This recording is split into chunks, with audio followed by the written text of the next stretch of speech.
नमस्कार मंडळी, मी वरद विजय चव्हाण तुम्हा सगळ्यांचं माझ्या युट्यूब चॅनलमध्ये स्वागत करत आहे. मंडळी, संगीत मान अपमान या सिनेमाला रिलीज होऊन आता 3 दिवस झालेले आहेत. फर्स्ट वीकेंड कंप्लीट झाला आहे या सिनेमाचा. अपेक्षा खूप होती या सिनेमाकडनं, चांगली कामगिरी करेल बॉक्स ऑफिसवर असं वाटलं होतं.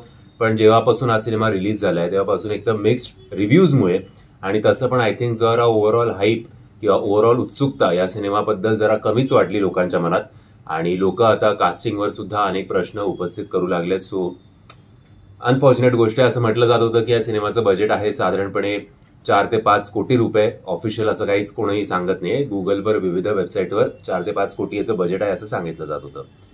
पहिल्या दिवशी म्हटलं जात होतं की या सिनेमाने बाय द वे, हे आकडे ऐकण्याआधी बॉक्स ऑफिसचे एक डिस्क्लेमर की हे आकडे अगदी खरे असतील अशा कुठल्याही प्रकारचा मी दावा करत नाही. सो पहिल्या दिवशी म्हटलं जात होतं की या सिनेमाने कमवले होते 20 लाख रुपये.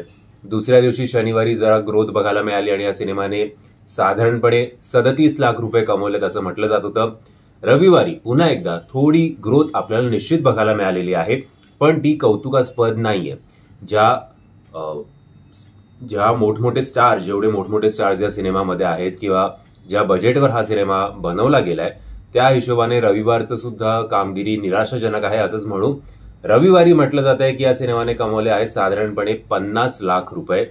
सो पहिल्या 3 दिवसाचं याचं इंडियाचं नेट कलेक्शन आहे साधारणपणे 1,07,00,000 रुपये, तर इंडियाचं ग्रॉस कलेक्शन आहे साधारणपणे 1,20,00,000 रुपये.